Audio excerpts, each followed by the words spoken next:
तो आज हम पढ़ेंगे पूर्ण प्रश्न पूर्ण उत्तर का अध्याय नंबर 3। अध्याय का नाम है जीवन के वास्तविक लक्ष्य। तो ये जो संवाद हुआ था वो हुआ था फरवरी 28 1972 में। बॉब और शिला प्रभुपाद की। तो शिला प्रभुपाद कहते हैं, यह आंदोलन विशेष रूप से मानव को जीवन के वास्तविक लक्ष्य तक पहुंचाने में सक्षम बनाने के लिए है। बॉब, वास्तविक लक्ष्य। शिला प्रभुपाद, जीवन का वास्तविक लक्ष्य। बॉब, क्या जीवन का वास्तविक लक्ष्य ईश्वर का ज्ञान प्राप्त करना है? प्रभुपाद, हाँ, अपने घर भगवान के धाम वापस लौटना, यही जीवन का वास्तविक लक्ष्य है। सागर से आने वाला जल मेघों की रचना करता है, मेघ जल के रूप में बरसते हैं तथा नदी के साथ वो बहकर पुनः सागर में प्रवेश करना इस प्रक्रिया का वास्तविक लक्ष्य है। हम सब भगवान से निकले हैं तथा अब हम भौतिक जीवन से बाधित हैं, अतएव इस बद्ध स्थिति से निकलकर अपने घर वापस और भगवान के धाम वापस लौटना ही हमारा लक्ष्य होना चाहिए। यही जीवन का वास्तविक लक्ष्य है। मामुपेत्य पुनर्जन्म दुःखालयम् अशाश्वतम् नाप्नुवन्ति महात्मानः संसिद्धिं परमां गताः। यह भगवत गीता का मत है। यदि कोई मेरे समीप आता है वह फिर वापस नहीं लौटता। कहाँ? इस स्थान को दुखालय शाश्वतम कहते हैं। यह स्थान दुखों का घर है। यह तथ्य सबको ज्ञात है, किंतु उन्हें तथाकथित नेताओं ने मूर्ख बना दिया है। भौतिक जीवन दुखी जीवन है। भगवान अर्थात श्री कृष्ण कहते हैं कि यह स्थान दुखालयम है, यह दुखों का स्थान है तथा यह अशाश्वतम भी है, अनित्य है। आप समझौता नहीं कर सकते। ठीक है, यह दुख पूर्ण है तो होने दीजिए। मैं यही यहाँ एक अमेरिकी तथा भारतीय की भांति रहूंगा नहीं। आप ऐसा भी नहीं कर सकते। आप एक अमेरिकी नहीं हैं, नहीं रह सकते। आप ऐसा सोच सकते हैं कि अमेरिका में जन्म लेकर आप अत्यंत सुखी है, किंतु आप अधिक समय तक एक अमेरिकी नहीं रह सकते। आपको वहां से बहिष्कृत पड़ेगा, बहिष्कृत होना पड़ेगा। तथा आपके अगले जीव जन्म के विषय में आपको कुछ भी ज्ञान नहीं है, अतएव यह दुखालय में शाश्वत है, दुखमय तथा अनित्य। यह हमारा दर्शन है। तो प्रभुपाद बता रहे हैं कि जो ये भौतिक जीवन जो है ये दुखालयम है और अशाश्वत है। आलय का मतलब होता है स्थान। जैसे चिकित्सालय, चिकित्सालय मतलब जहाँ पे आपको चिकित्सक आपको चिकित्सा देगा, उसको बोलते हैं चिकित्सालय। उसी तरह से विद्यालय, विद्यालय मतलब जहाँ, वह स्थान जहाँ पे आपको विद्या मिलेगी, उसको बोलते हैं विद्यालय। उसी प्रकार से ये जो भौतिक जीव जगत है उसको बोलते हैं दुखालय। तो यहाँ पे आपको क्या मिलेगा? दुख मिलेगा। और ये केवल दुख ही नहीं देगा, ये अशाश्वत भी है, जो अनित्य है, वो हमेशा नहीं रहने वाला है। तो बॉब पूछते हैं, किंतु जब आपको भगवान के विषय में कुछ ज्ञान होता है तब जीवन इतना दुखमय नहीं होता है। शिला प्रभुपाद, नहीं, अल्प ज्ञान से काम नहीं चलेगा, आपको पूर्ण ज्ञान होना चाहिए।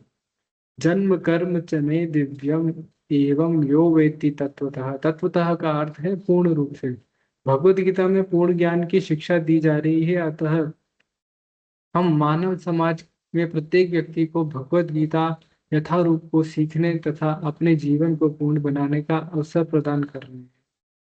यही कृष्ण भावनामृत आंदोलन है। आत्मा के देहांतरण के विषय में आपका ज्ञान क्या कहता है? बॉब कहता है, मेरा विचार है कि विज्ञान न तो इसकी पुष्टि कर सकता है न खंडन, विज्ञान को इसका ज्ञान नहीं। शिला प्रभुपाद, अतः मैं कहता हूँ कि विज्ञान अपूर्ण है। बॉब, विज्ञान कुछ कह सकता है, विज्ञान भी कुछ कह सकता है।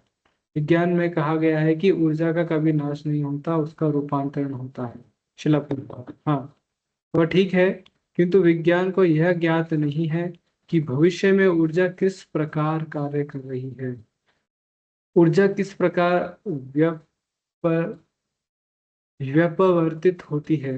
किस प्रकार भिन्न भिन्न क्रिया कौशल द्वारा ऊर्जा भिन्न प्रकार से कार्य कर रही है। उदाहरण के लिए विद्युत शक्ति भिन्न भिन्न प्रकार से प्रयोग करने के द्वारा यह हीटर तथा रेफ्रिजरेटर दोनों को चला रही है। वे दोनों एक दूसरे के विपरीत है, किंतु विद्युत शक्ति वही है। उसी तरह प्राण यह ऊर्जा प्राण शक्ति यह किस प्रकार निर्देशित हो रही है, यह किस दिशा में जा रही है, यह किस प्रकार अगले जन्म में फलित हो रही है, उन्हें इसका ज्ञान नहीं है। किंतु भगवत गीता में इसे अत्यंत सुगम रूप से कहा गया है। वासांग से जीर्णानि यथा विहाय। आपने एक वस्त्र एक कमीज पहनी है, यह कमीज उपयोग के योग्य नहीं रहती है, तब आप इसे बदल देते हैं। उसी भांति यह शरीर भी ठीक एक कमीज या कोट की भांति है, यह कार्य करने योग्य नहीं रहता है, तब हमें इसे बदलना पड़ता है। बॉब वह हम क्या है जिसे बदलने की क्रिया करनी होती है, कौन सी वस्तु निरंतर रहती है, वह शिला प्रभुपाद बोलते हैं वह आत्मा है।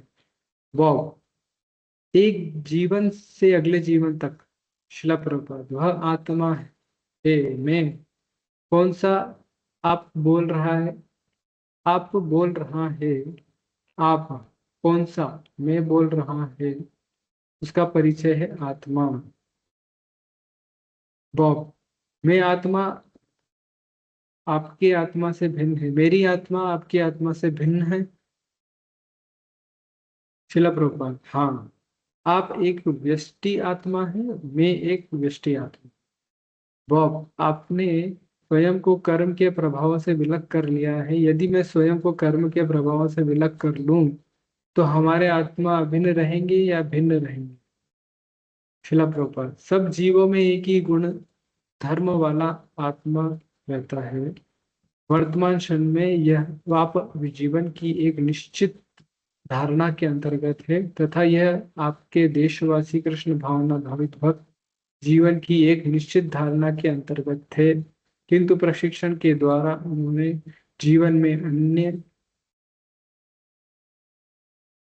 जीवन की एक अन्य धारणा को अंगीकार कर लिया है।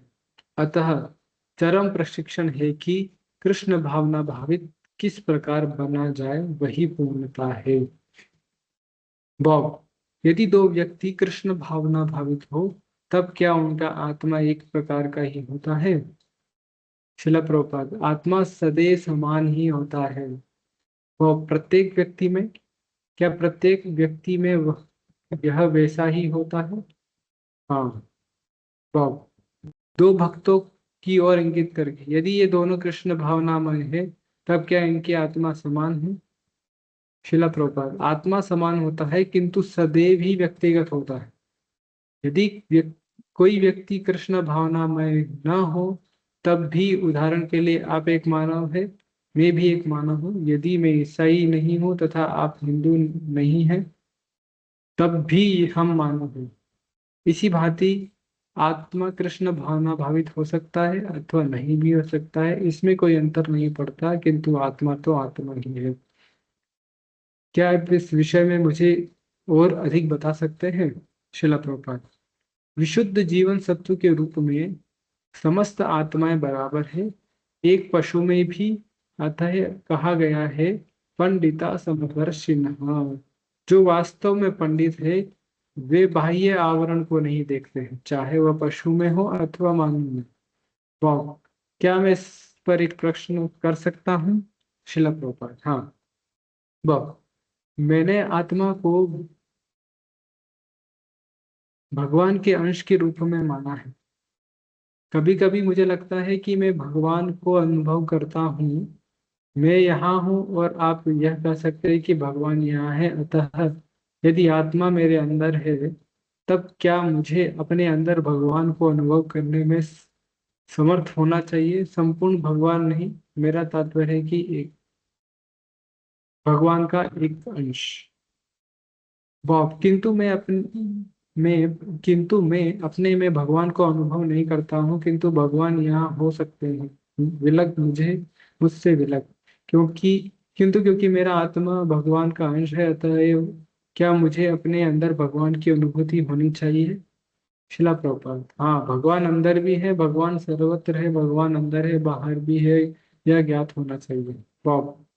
आपको अपने भीतर भगवान की अनुभूति कैसे प्राप्त होती है? शिला प्रभुपाद, प्रारंभ में नहीं होती है, किंतु आपको शास्त्रों, धर्म ग्रंथों, वैदिक ज्ञान से ज्ञात न करना चाहिए।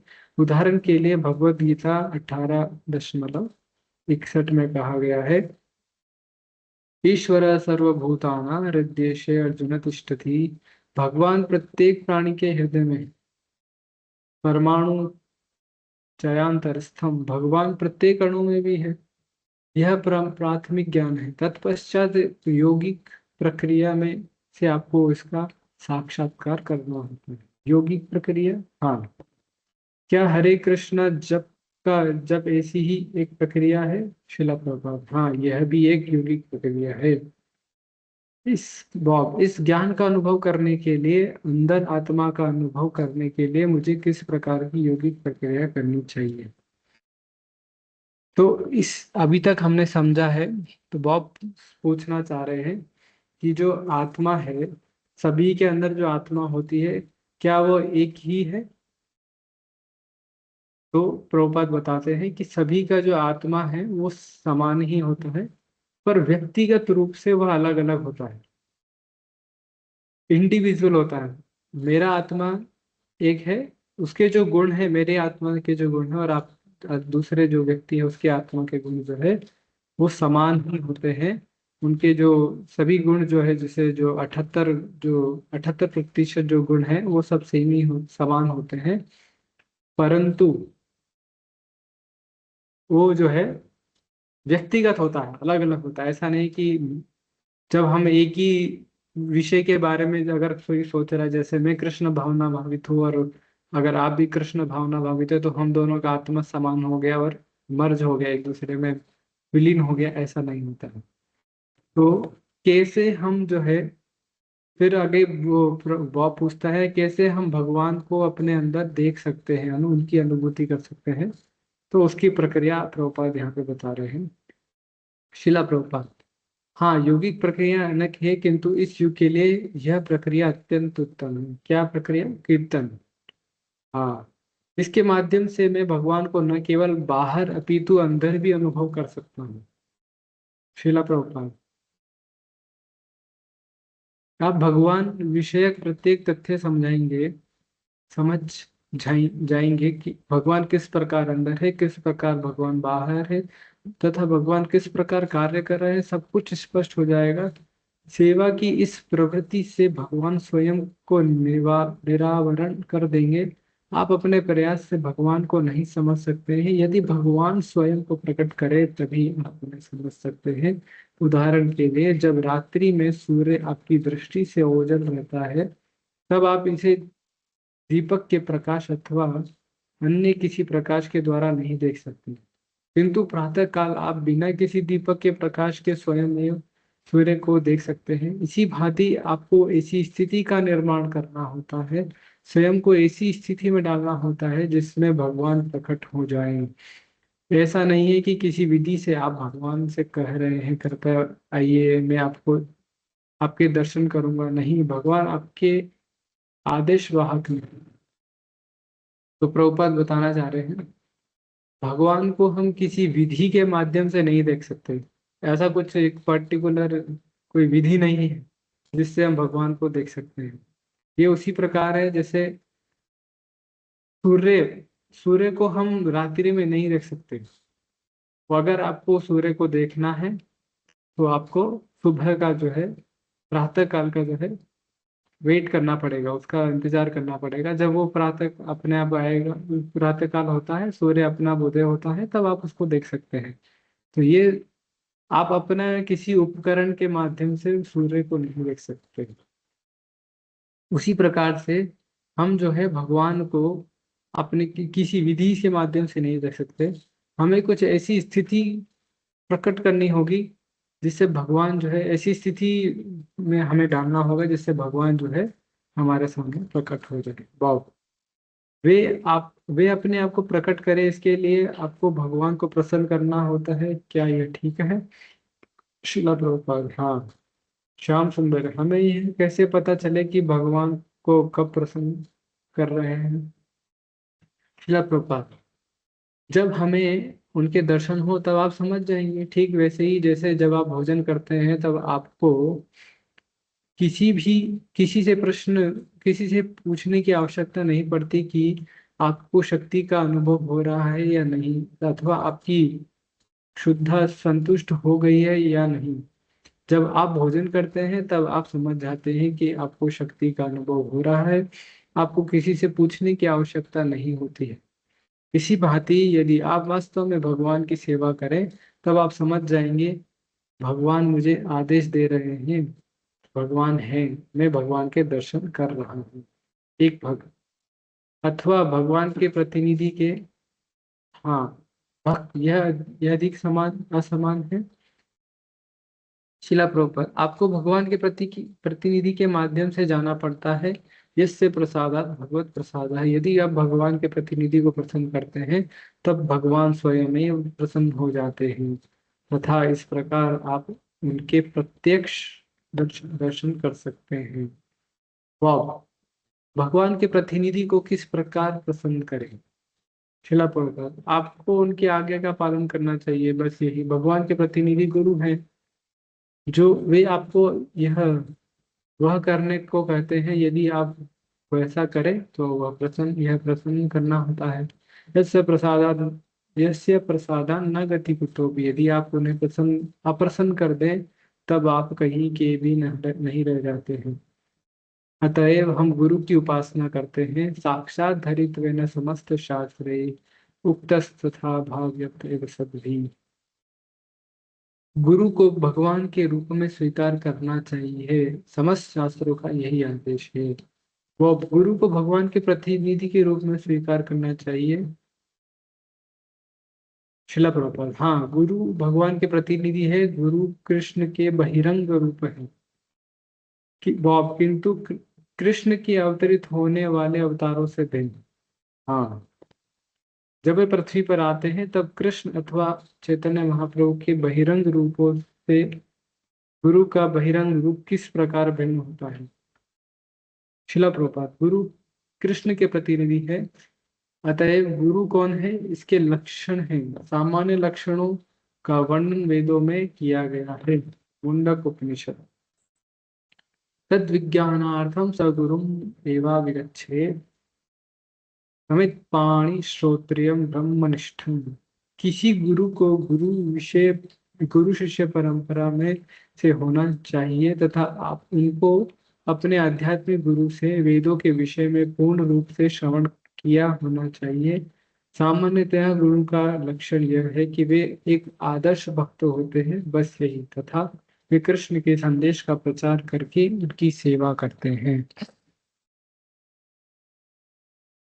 तो प्रभुपाद बता रहे हैं हम जो है भगवान के दर्शन गुरु के माध्यम से कर सकते हैं, और गुरु जो है भगवान के प्रतिनिधि होते हैं। जो गुरु अगर कहते हैं, अगर हम उसे उन्हें वो करते हैं, जब उन्हें हम प्रसन्न करते हैं तब हम जो है भगवान को पा सकते हैं। पर अगर किसी प्रकार से हम अगर गुरु को प्रसन्न ना कर पाए तो इसके अलावा कोई अन्य उपाय नहीं है कि हम जो है भगवान को प्राप्त कर सकें। तो गुरु कौन है, उनके लक्षण क्या है, वो इसमें बताया गया है। तो इसमें पहला है, जो गुरु जो है वो गुरु शिष्य परंपरा में होना चाहिए, और उसको अपने आध्यात्मिक गुरु से वेदों के विषय में पूर्ण श्रवण किया होना चाहिए। तो पहले तो गुरु परंपरा में होना है। दूसरा, उसके जो उनके जो गुरु हैं उनसे वो ज्ञान प्राप्त होना चाहिए। जो गुरु है वो एक आदर्श भक्त होना चाहिए। और गुरु जो है भगवान कृष्ण के संदेश का प्रचार करने वाला होना चाहिए। उनका एक ही मात्र सेवा है, क्या? भगवान की सेवा, कि भगवान के संदेश का प्रचार। वो आप पूछते हैं भगवान चैतन्य वे आपसे भिन्न प्रकार के गुरु थे? नहीं, नहीं, गुरु भिन्न प्रकारों के नहीं हो सकते। समस्त गुरु एक ही प्रकार के होते हैं, किंतु वे साथ ही एक अवतार भी थे। शिला प्रभुपाद वे स्वयं कृष्ण हैं किंतु वे गुरु के प्रतिनिधित्व कर रहे हैं, गुरु का प्रतिनिधित्व कर रहे हैं। समझा। हाँ। वह और तत्पश्चात शिला प्रभुपाद क्योंकि कृष्ण भगवान थे अतएव उन्होंने मांग की, सर्वधर्मान् परित्यज्य माम एकम शरणं व्रज, समस्त धर्मों का परित्याग करके केवल मेरी शरण में आओ। किंतु लोगों ने उन्हें ठीक से नहीं समझा, अतएव कृष्ण पुनः एक गुरु के रूप में आए तथा लोगों को यह शिक्षा दी कि कृष्ण की शरण में कैसे जाएं। श्याम सुंदर क्या वे भगवत गीता में यह नहीं कहते हैं मैं आध्यात्मिक गुरु हूँ? शिला प्रभुपाद हाँ, मैं आदि आध्यात्मिक गुरु है क्योंकि अर्जुन ने उन्हें आध्यात्मिक गुरु के रूप में स्वीकार किया था। फिर कठिनाई क्या है? शिष्यस्तेहम शादी माम त्वाम प्रपन्नम। अर्जुन ने भगवान से कहा मैं आपका शिष्य तथा आपका शरणागत एक आत्मा हूँ, कृपया मुझे आदेश दीजिए। अतः जब तक वे आध्यात्मिक गुरु ना हो अर्जुन उनके विषय कैसे बन सकते हैं, शिष्य कैसे बन सकते हैं? वे आदि गुरु हैं। तेने ब्रह्म हृदय यह आदि कवि प्रथम जीव ब्रह्मा जी के हृदय में उन्होंने ही सर्वप्रथम वैदिक ज्ञान प्रदान किया था, अतएव वे आदि गुरु हैं। कृष्ण शिला प्रभुपाद हाँ, वे आदि गुरु हैं। तदंतर उनके शिष्य ब्रह्मा जी एक गुरु हैं, तदुपरांत उनके शिष्य नारद जी एक गुरु हैं, तत्पश्चात उनके शिष्य व्यास जी एक गुरु हैं। इस प्रकार एक गुरु परंपरा, गुरुओं की शिष्य परंपरा एवं परंपरा प्राप्तम दिव्य ज्ञान गुरु शिष्य परंपरा के माध्यम से प्राप्त होता है। वाव। इस प्रकार एक गुरु को गुरु विषय शिष्य परंपरा से ज्ञान प्राप्त होता है, प्रत्यक्ष कृष्ण से नहीं। क्या आपको प्रत्यक्ष कृष्ण से कुछ ज्ञान प्राप्त होता है? शिला प्रभुपाद हाँ, कृष्ण का प्रत्यक्ष उपदेश विद्यमान है भगवद गीता। प्रत्यक्ष उपदेश विद्यमान है भगवद गीता। वाह, समझा। किंतु शिला प्रभुपाद किंतु आपको इसे शिष्य परंपरा के माध्यम से सीखना पड़ता है, अन्यथा आप इसे ठीक ठीक नहीं समझ सकेंगे। वाह। किंतु वर्तमान में आपको सीधे कृष्ण से ज्ञान प्राप्त नहीं होता है, यह शिष्य गुरु शिष्य परंपरा के माध्यम से पुस्तकों से आता है। शिला प्रभुपाद इसमें कोई अंतर नहीं है।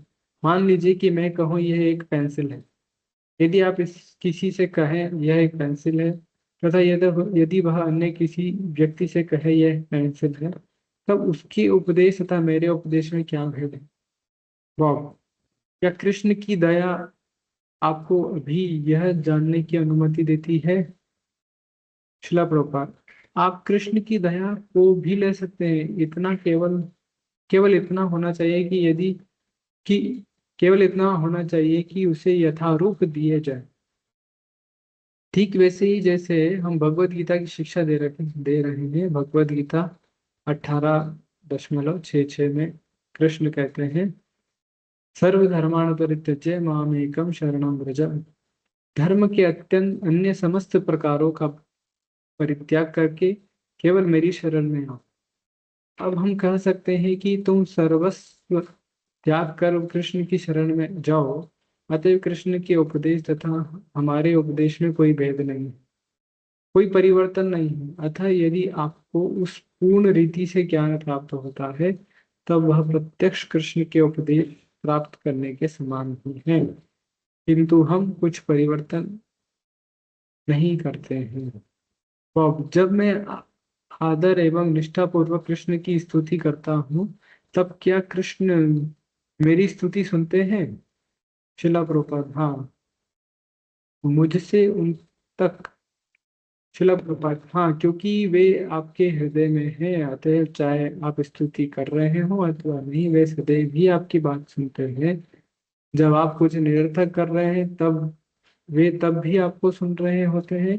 जब आप स्तुति करते हैं वह अत्यंत उत्तम है, आपका स्वागत है। वह क्या कृष्ण के कान के लिए स्तुति की आवाज बकवास से ऊंची होती है? शिला प्रभुपाद नहीं, वे परम पूर्ण है, वे सब कुछ सुन सकते हैं। यदि आप न भी बोले, यदि आप केवल विचार ही कर रहे हैं मैं ऐसा करूंगा, तब भी वे आपकी बात सुनते हैं। सर्वस्य चाहम हृदय सन्निविष्टः कृष्ण सबके हृदय में स्थित है। वाह। किंतु मनुष्य को स्तुति करनी चाहिए, ऐसा क्या है? क्या ऐसा है? शिला प्रभात, यह उसका एकमात्र कर्तव्य है स्तुति। किसका कर्तव्य? शिला प्रभात, प्रत्येक जीव का यही एकमात्र कर्तव्य है। एको बहुनाम योग ददाति कामान, वेदों का यही कथन है। इसका क्या अर्थ है? भगवान सबको प्रत्येक वस्तु की आपूर्ति करते हैं, सबको भोजन देते हैं, अतः वे पिता हैं। फिर आपको स्तुति क्यों नहीं करनी चाहिए? पिता श्री हमें यह प्रदान कीजिए, जैसे ईसाइयों की बाइबल में है, हे पिता हमें प्रतिदिन का भोजन प्रदान कीजिए। यह अच्छा है, वे परम पिता को स्वीकार कर रहे हैं, किंतु वयस्क संतान को पिता से नहीं मांगना चाहिए, अभी तो उन्हें पिता की सेवा के लिए तत्पर रहना चाहिए। यह भक्ति है। वाह। आप मेरे प्रश्नों का कितना सुंदर समाधान करते हैं, सब कुछ स्नेहपूर्वक हंसते हैं। चलो प्रभुपाद, धन्यवाद। तो फिर क्या मैं आपसे एक अन्य प्रश्न करूं? चलो प्रभुपाद, हाँ हाँ। तो अभी तक किसी को कुछ कुछ पूछना है तो पूछ सकते हैं, अन्यथा हम अगले अध्याय में चले पढ़ेंगे।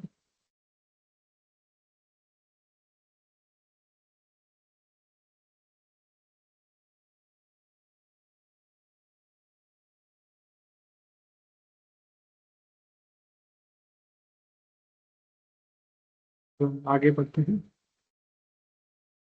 अध्याय 4, प्रकृति के 3 गुण। फरवरी 28, 1972। वाह। मैंने पढ़ा है कि जीवन में रजस, तमस तथा सत्व नामक 3 गुण होते हैं। मेरी इच्छा थी कि आप इसे थोड़ा स्पष्ट करें, विशेष रूप से यह कि तमोगुण तथा सत्वगुण से क्या अभिप्राय है। शिला प्रभुपाद, सत्वगुण में आप वस्तुओं को समझ सकते हैं, ज्ञान, आपको ज्ञान होता है कि भगवान है और इस जगत की रचना भगवान ने ही की थी, तथा अन्य को अन्य बातें, वास्तविक तथ्य, सूर्य यह है, चंद्र यह है, पूर्ण ज्ञान। यदि व्यक्ति को थोड़ा ज्ञान हो, चाहे वह पूर्ण ना भी हो, तो वह सत्व गुण में। रजोगुण में व्यक्ति अपने भौतिक शरीर को स्वयं समझता है तथा अपने इंद्रियों को तृप्त करने का प्रयास करता है, वह रजोगुण है। तमोगुण पशु जीवन है, उसमें व्यक्ति को यह ज्ञात नहीं होता कि भगवान क्या है, सुखी कैसे हो, हम इस जगत में क्यों आए हैं। उदाहरण के लिए, यदि आप एक पशु को वधशाला में ले जाएं तो वह चला जाएगा, वह यह तमोगुण है। किंतु एक मानव विरोध करेगा, यदि एक बकरे का 5 मिनट बाद वध किया जाना हो, किंतु आप इसे एक ग्रास घास के दे, तब वह प्रसन्न हो जाता है, क्योंकि वह भोजन कर रहा होता है। ठीक एक बालक के समान, आप यदि उसे मारने की योजना बना भी रहे हो तो हो, फिर भी वह प्रसन्न है, वह हंसता है, क्योंकि वह अबोध है। यह तमोगुण है।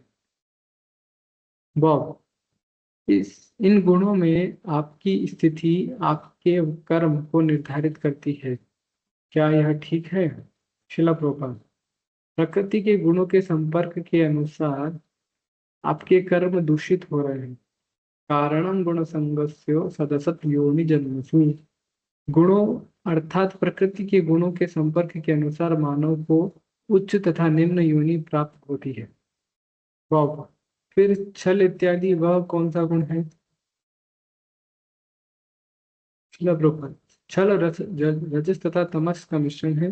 मान लीजिए कि एक व्यक्ति दूसरे को ठगता है, इसका अर्थ यह है कि वह कुछ प्राप्त करना चाहता है, वह रजोगुणी है। किंतु यही यदि वह हत्या करता है तो उसे यह ज्ञात नहीं होता कि उसे इसका दंड भोगना पड़ेगा, अतः वह रजस तथा तमस का मिश्रण है। वाह। किंतु जब कोई किसी अन्य व्यक्ति की सहायता करता है, तब श्री शिला प्रभुपाद, तो वह सतोगुण है। वह सतोगुण क्यों है? वह किस प्रकार की वह किस प्रकार की बुद्धि है? मेरा तात्पर्य है कि वह किस वस्तु का ज्ञान है। आपने कहा कि सतोगुण तब है जब आपको ज्ञान होता है। शिला प्रभुपाद, हाँ, बुद्धि, हाँ। फिर अन्य व्यक्ति को सहायता अन्य व्यक्ति की सहायता करना, इसका अर्थ है कि वह अज्ञानी है तथा आप अपने कि वह अज्ञानी है तथा आप उसे ज्ञान देने का प्रयास कर रहे हैं, तो आप इस प्रकार बुद्धि दे रहे हैं। हाँ, वह सत्व गुण है। केवल सहायता दे तो तब भी सत्व गुण है। यदि किसी भी प्रकार के पास, किसी भिखारी के पास कुछ ना हो तो आप उसे भिक्षा दें। श्रील प्रभुपाद, वह भी सत्य हो सकता है, किंतु आपके बाउरी स्ट्रीट में कुछ लोग लोग कुछ दान देते हैं तथा वह याचक तत्काल मदिरा की एक बोतल खरीद कर पी जाता है और सो जाता है। वह दान है, किंतु सत्वगुणी नहीं है, वह तमोगुणी है। गौ दान तमोगुणी है। शिला प्रपात, दान तीन प्रकार के होते हैं, सात्विक, राजसिक तथा तामसिक। सुपात्र को देना, दान देना सात्विक है, जैसे यह कृष्ण भावनामृत आंदोलन। यदि कोई इस आंदोलन को दान दे तो वो सात्विक है, क्योंकि वह आंदोलन भगवत भावना का, कृष्ण भावना का प्रसार कर रहा है, वह सात्विक है। यदि कोई व्यक्ति कुछ प्राप्त करने के लिए दान देता है तब वह राजसी है। यदि कोई व्यक्ति अनुचित देश काल में निरादर पूर्वक कुपात्र को दान देता है, कब देता है ठीक बौरी स्ट्रीट के आदमी के समान, वह तामसी है। किंतु कृष्ण कहते हैं, यत करोषि यदश्नासी यद जुहोषि ददासी। तुम जो कुछ कर्म करते हो, जो कुछ खाते हो, जो कुछ दान देते हो और जो तपस्या करते हो, सब मुझे, वह सब मुझे अर्पण करो। यदि कृष्ण ग्रहण करते हैं तब वह ध्यान पूर्णता है। अथवा यदि किसी ऐसा ऐसा व्यक्ति ग्रहण करे जो कृष्ण का प्रतिनिधि है, तब वह दान की पूर्णता है। वाह, जब आप किसी भूखे को भोजन दे, हम किस प्रकार का दान है। शिला प्रभुपाद, वह परिस्थितियों पर निर्भर है। उदाहरण के लिए, एक वैद्य ने अपने रोगी को ठोस आहार लेना वर्जित किया है, तथा यदि रोगी मांग रहा है मुझे कुछ ठोस आहार दे, तथा यदि आप उसे दान में ठोस आहार दें तो आप उसका भला नहीं कर रहे हैं, वह दान तमोगुणी है। वह क्या भक्त कर्म संग्रह से ऊपर है? क्या इन्हें कर्म का अनुभव होता है? क्या वे इन गुणों में कार्य करते हैं? क्या वे सत्व गुण में स्थित है? शिला प्रपात, वे सत्व गुण से परे हैं, शुद्ध सत्व भक्त इस भौतिक जगत में नहीं है, वे आध्यात्मिक जगत में है। यह भगवत गीता में कहा गया है, माम चयो व्यभिचारेण भक्ति योगेन सेवते सगुणान समते तैत्यान ब्रह्म भूयाय कल्पते।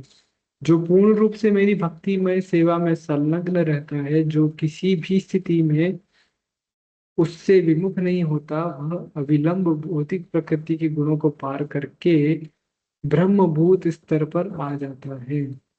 भक्त तो भक्त ना तो सत्वगुण में है, ना ही रजोगुण है, अथवा अथवा तमोगुण में है। वे इन त्रिगुणों से परे है।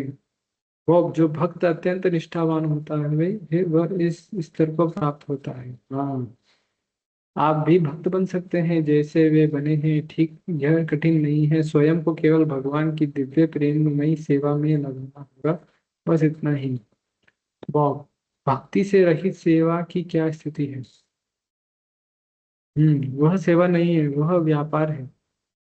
उदाहरणार्थ, यहाँ मायापुर में हमने एक ठेकेदार को काम में लिया है, वह सेवा नहीं है, वह व्यापार है कि नहीं। कभी कभी वे विज्ञापन देते हैं, हमारे ग्राहक हमारे स्वामी है कि नहीं, किंतु अलंकृत भाषा, आपके ग्राहक हमारे स्वामी है के होने पर भी वह व्यापार है, क्योंकि जब तक वह पैसा न दे कोई भी वास्तविक ग्राहक नहीं होता।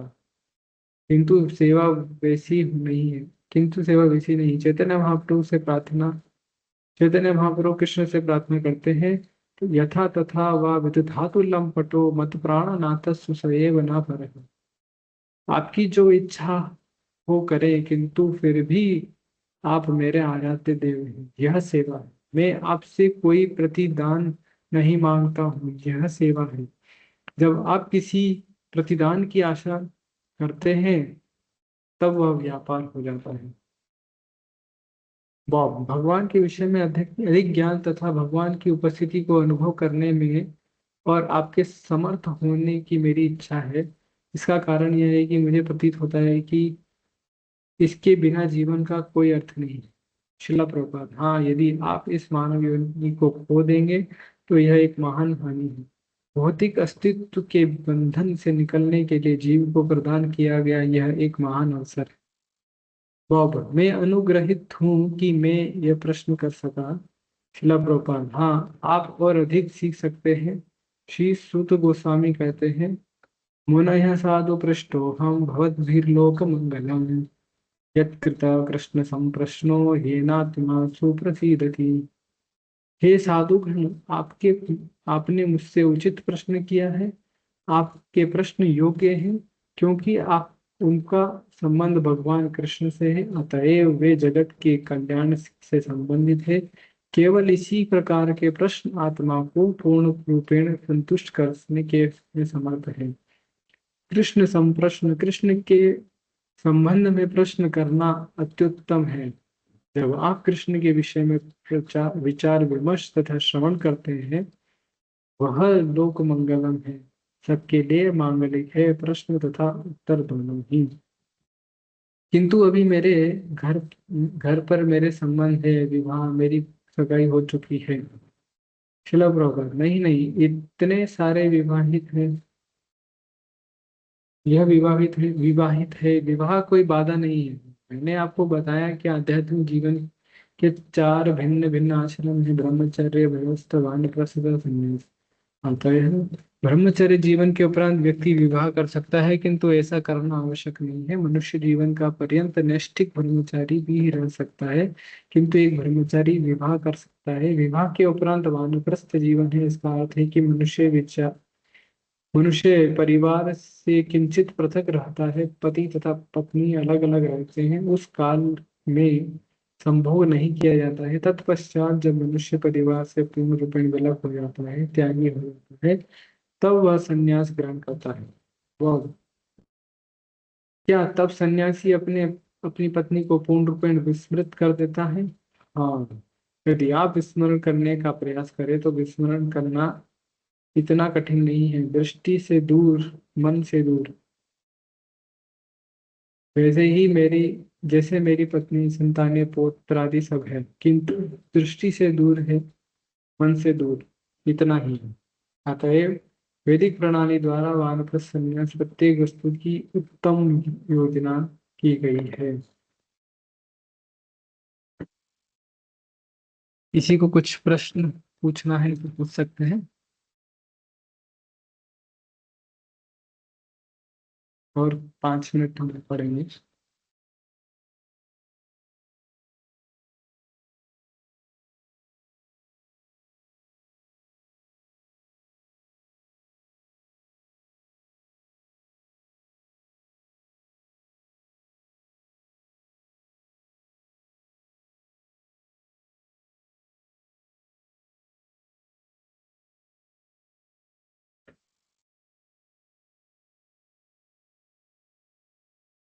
अध्याय 5, निर्मल होना। वो आपने मुझे प्रश्न करने की अनुमति दी, इसके लिए बहुत बहुत धन्यवाद। शिला प्रभुपाद, यही मेरा ध्येय है, लोग भगवत विज्ञान को समझे।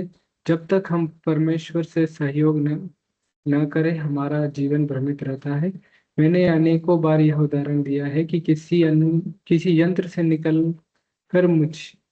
निकल कर गिरे हुए पेंच स्क्रू का कोई महत्व नहीं होता है, किंतु जब उस पेंच स्क्रू को पुनः यंत्र में लगा दिया जाता है, तब वह महत्वपूर्ण हो जाता है। इसी प्रकार हम सब भगवान के अंश हैं। फिर भगवान के बिना हमारा मूल्य क्या है? कोई मूल्य नहीं है। हमें पुनः भगवान से अनुरक्त होने की, अपनी स्थिति को पुनः प्राप्त करना चाहिए, तब हमारा मूल्य है। वाह, आज अपराह्न में यहाँ आए एक युवक से मेरी भेंट हुई। यहाँ आने का यहाँ आने का उनका कारण था कि उसने सुना था कि मायापुर में हिप्पी है। क्या वह भारतीय है? हाँ, वह भारतीय है। वह समीप ही रहता है तथा काफी अंग्रेजी बोलता है। वह जब वह युवक था वह काली, एक लोकप्रिय देवी की प्रतिदिन निष्ठापूर्वक उपासना करता था। तत्पश्चात बाढ़ आई। जब बाढ़ आई तो लोगों को कष्ट हुआ तथा अब उसका कोई धर्म नहीं है। वह कहता है कि लोगों के मध्य प्रेम भावना विकसित करने के प्रयास में वह अपना सुख प्राप्त करता है। मैं यह नहीं समझ सका कि उसने क्या उससे क्या कहूँ जिससे कि वह अपने जीवन में भगवान तथा धर्म का समावेश करे। वह कहता है कि मृत्यु के उपरांत हो सकता है कि मैं भगवान भगवान का अंश बन जाऊं, हो सकता है मैं न बनूं, किंतु वह अभी इस विषय में चिंता नहीं कर सकता है। वह कहता है कि इस उसने इस धार्मिक अनुभवों को भी परखा है, काम न कर सकी मेरे किंतु वे काम न कर सके। मेरे यह उनके प्रश्न करने का एक कारण यह है कि जब मैं अमेरिका वापस जाऊंगा तब जिनके संपर्क में मैं आऊंगा उनमें से अधिकतर लोग ऐसे ही हैं। वे देखते हैं कि उस व्यक्ति की देवी की पूजा की भांति अथवा उनके द्वारा अनुभूत अन्य धर्मों की भांति वे धर्म क्या नहीं करते हैं। उन्हें यह विश्वास दिलवाने के लिए यह परखने योग्य है। मैं उनसे क्या कहूँ ये मुझे ज्ञात नहीं। शिला प्रभुपाद, आप इसका प्रयास अभी ना करें। अभी आप स्वयं विश्वस्त होने का प्रयास करें, तत्पश्चात अन्य लोगों को समझाने का प्रयास कीजिए। श्री चैतन्य महाप्रभु का आदेश है, जब आपका अपना जीवन सफल होता है तभी आप दूसरों के कल्याण में वृद्धि कर सकते हैं। भारत भूमि ते हिले मनुष्य जन्म यार, जन्म सार्थक करी करो परोपकार। प्रथम अपने जीवन को पूर्ण बनाइए, तत्पश्चात दूसरों को प्रशिक्षण देने का प्रयास प्रयत्न कीजिए। बॉब, भक्तों ने मुझे बताया है कि प्रत्येक क्षण कृष्ण भावना भावित हुए बिना आप सुखी नहीं हो सकते हैं, परंतु मुझे कभी कभी सुख का अनुभव होता है, कभी कभी, सदैव नहीं। हाँ, किंतु यदि आप कृष्ण भावनामय बन जाएं तब आपको सदैव सुख का अनुभव होगा। उन्होंने ये संकेत दिया कि कृष्ण भावनामृत के बिना आप सुख का अनुभव नहीं कर सकते हैं। यह एक तथ्य है। उदाहरण के लिए यदि आप फलचर पशु हैं तथा आपको जल में फेंक दिया जाए, आप किसी भी स्थिति में जल में सुखी नहीं हो सकते हैं। जब आपको पुनः धरती पर लाया जाए तब आप सुखी होंगे। उसी प्रकार हम कृष्ण के अंश हैं, कृष्ण के अंश हुए बिना हम सुखी नहीं हो सकते हैं। वही उदाहरण यंत्र का पुर्जा यंत्र के बिना बेकार है, किंतु जब इसे पुनः यंत्र में लगा दिया जाता है तब वह पूर्ण महत्वपूर्ण हो जाता है। हम कृष्ण के अंश हैं, हमें कृष्ण में मिल जाना चाहिए तथा आप अपनी भावना से तत्काल ही केवल यह विचार करने के द्वारा ही कि मैं कृष्ण का हूँ, कृष्ण मेरे हैं, कृष्ण के संग में मेरे हैं, कृष्ण के संग हो सकते हैं। बस इतना है।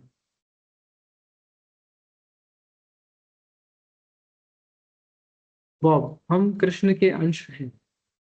हाँ, प्रत्येक वस्तु कृष्ण का अंश है, क्योंकि प्रत्येक वस्तु कृष्ण की शक्ति से उत्पन्न होती है तथा प्रत्येक वस्तु कृष्ण की शक्ति है।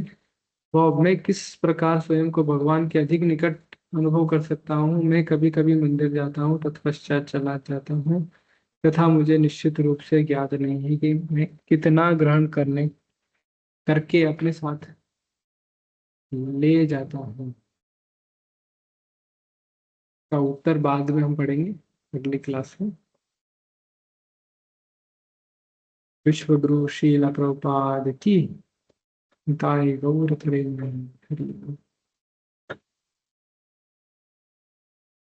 किसी को कुछ पूछना है तो पूछ सकते हैं।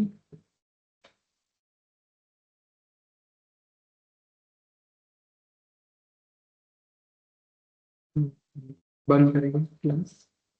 हरे कृष्ण।